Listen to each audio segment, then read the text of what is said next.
eastern area, where in 1971 war was going on between Bangladesh and India. We were continuously on the job for 3 nights without any break, and we were actually appreciated all over throughout India. Subsequently, even now, with the respected Rana Sahab, everybody, the appreciation continuously goes on, and I must thank you everybody. I definitely would like to say few words about Atharva Foundation. The Atharva Foundation, which is in operation since last more than 10 years, has been helping all needy persons, especially ex-servicemen who are at many places not knowing what is happening in other places. We in Bombay, I am an ex-serviceman, I know what is the condition in Bombay. I have been visiting various places. वहाँ के ex-servicemen को pension time से नहीं मिलता है. यहाँ की परिस्थिति में जो आजकल जो OROP का जो केस है, वहाँ के लोगों को इस चीज़ के बारे में कुछ मालूम ही नहीं है. तो मैं ये सब पॉइंट जो है सुनील राणा साहब से रिक्वेस्ट करता हूँ, वो कोशिश करें कि आगे एक्स-सर्विसमैन के लिए जो भी सुविधा आगे बढ़ा सकते हैं वो बढ़ाएं. धन्यवाद. 22 और 23 अप्रैल को बोरीवली में कोरा केंद्र के ग्राउंड पर पहले बार मुंबई में डिफेंस एग्जीबिशन, जिसको हम कहते हैं कि संरक्षण प्रदर्शनी का आयोजन अथर्व फाउंडेशन के माध्यम से किया गया है. वैसे तो अथर्व फाउंडेशन लगातार पिछले 13 वर्षों से देश भर में शहीदों के परिवारों के लिए लगातार प्रयत्न करता है, काम करता है. उनके बेटियों को पढ़ाने के लिए आधुनिकता से कंप्यूटर का वितरण हो, बहुत सारे अलग अलग काम अथर्व फाउंडेशन करता है.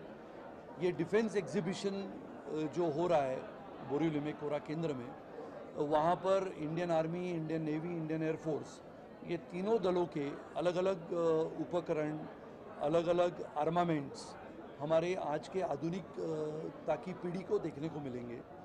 जिस प्रकार से आदरणीय प्रधानमंत्री श्री नरेंद्र मोदी जी ने इस आधुनिकता को बढ़ावा देते हुए देश की संरक्षण सज्जता को मजबूत किया है.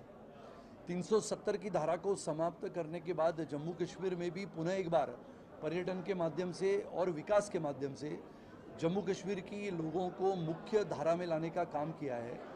वैसे ही देश भर में अपने सैनिकों के प्रति सम्मान जताने के लिए जो कार्यक्रमों का आयोजन अथर्व फाउंडेशन करते हैं, उसी को जोड़ते हुए ये प्रदर्शनी है, जिसमें अलग अलग व्हीकल्स, अलग अलग रडार सिस्टम्स, अलग अलग सैटेलाइट सिस्टम्स, ये सब हमारे आज की आधुनिक पीढ़ी को, यानी इलेक्ट्रॉनिक्स इंजीनियर अगर है, मैकेनिकल इंजीनियर है, कंप्यूटर इंजीनियर है, तो इनको सबको देखने को मिलेगा और सीखने को मिलेगा कि भारत की संरक्षण सज्जता कितनी ताकतवर है.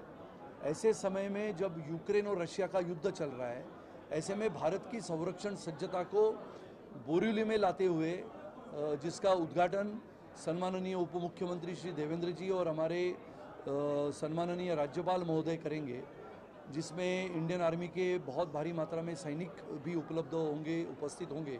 तो मुझे लगता है ये सभी कार्यक्रमों के लिए 2 दिन के लिए बोरीवली, कांदिवली, दहिसर, मलाड, गोरेगांव, जोगेश्वरी, अंधेरी, ये अपने नॉर्थ जोन में रहने वाले, यानी उत्तरी क्षेत्र में रहने वाले सभी नागरिकों ने अपने अपने परिवार के सदस्य को लाना है देखने के लिए, अपने छोटे छोटे बच्चों को और अपने युवा पीढ़ी को भी इस एग्जीबिशन में लाने की आवश्यकता है.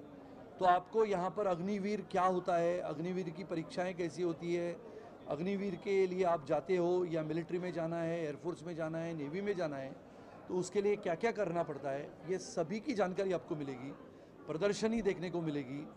जिन जाबाज वीरों ने इस हिंदुस्तान की सरजमी को मजबूत रखने के लिए प्रयास किया, कुछ हज़ारों सैनिकों ने, लाखों सैनिकों ने अपने प्राणों का बलिदान दिया, ऐसे बहुत सारे वीर योद्धाओं की कथाएं आपको सुनने को मिलेगी.